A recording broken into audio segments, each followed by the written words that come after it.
Welcome to the Academy, a series focused on the basics of Star Wars: The Old Republic.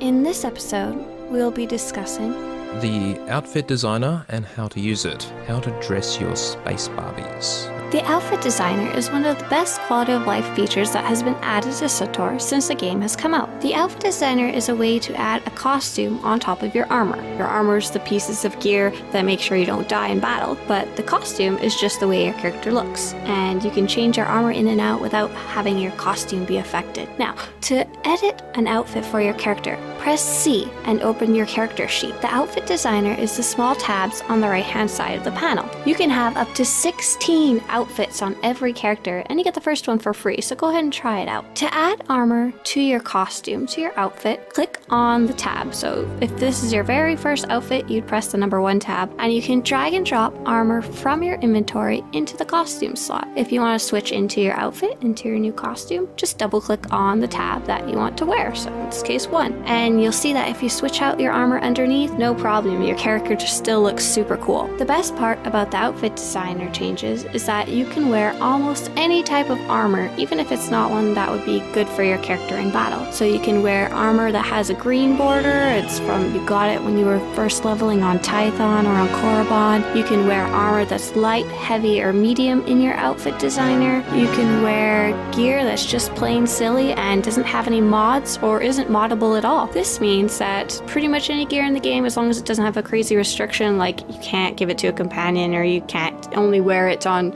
Inquisitor and you're a trooper, you can wear it now. There are 3 main ways to get new types of cosmetic gear that you can put in your outfit designer slots. There's data crystals, the GTN, and earning armor in-game. Data crystals are earned through doing quests all over the world. It can be heroics you can do, you get them while you're leveling, you get a whole bunch by doing flashpoints or operations. Some of the more expensive types of gear take a type of data crystal that can only be gotten in very difficult quests and you have to save up a lot, but the green crystals are really easy to get, and you can check out what type of gear you can get with your data crystals by going to the fleet and going to the supply section. If you know where that is, press M on the map and go to the supply section. There's also a lot of gear on the GTN. The gear on the GTN is from 2 different sources, usually from the cartel market, which is usually bought with real money, and crafted gear. You can search for these 2 types of gear by selecting armor in the drop down on the GTN and then selecting adaptive. This will get most of the cartel market gear you can buy straight from the GTN. You don't have to mess around with cartel coins at all. There's also lots of crafted gear on there you can use too that crafters have put up. Of course, you can also craft your own gear. The 3rd type of cosmetic gear you can earn in the game is a very special type, and this can't be bought, it can't be traded. This you actually have to earn for yourself, and these are kind of like the secret armors in the game and the really impressive ones to be wearing. Reputation gear can only be earned by upping your reputation. You can get to your reputation by pressing the legacy panel, which looks like a little shield icon on the menu, and you can only wear certain types of reputation armor if you've gotten to the higher ranks with those different groups. So these are really ones you have to earn and work on, sometimes over weeks at a time, and sometimes for the ones where the events only come around once a month, it can take you months just to get a certain piece of armor. There's also social gear, which is a really neat type of armor that was added at the beginning of the game but was never updated since. Social armor is a type of armor that you can only wear if you've upgraded your social points, and social points are gained by doing things with other people. You can usually get them through questing with a friend, you get them through operations, you can do heroics with other people as long as they have cutscenes in them. And the higher tiers of social gear you can only get via like social 10. There's some really cool ones nestled in there too. There's other types of very special armor like the Dreadseed and Starforger armor. That one's a bit of a secret that not many people know about,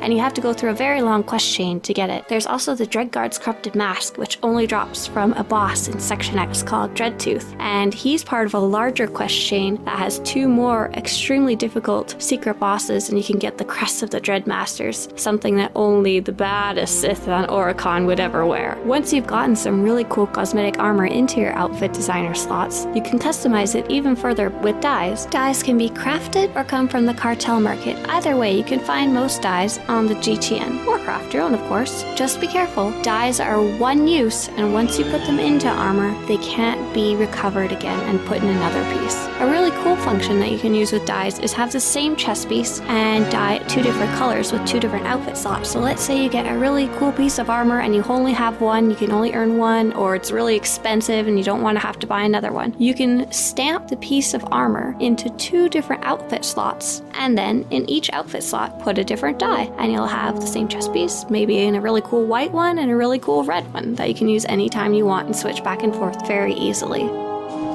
I hope you've enjoyed this episode of the Academy. In the next episode, we'll be talking about how to get into hard mode flashpoints and operations, and the difference between DPS, tanks, and healers.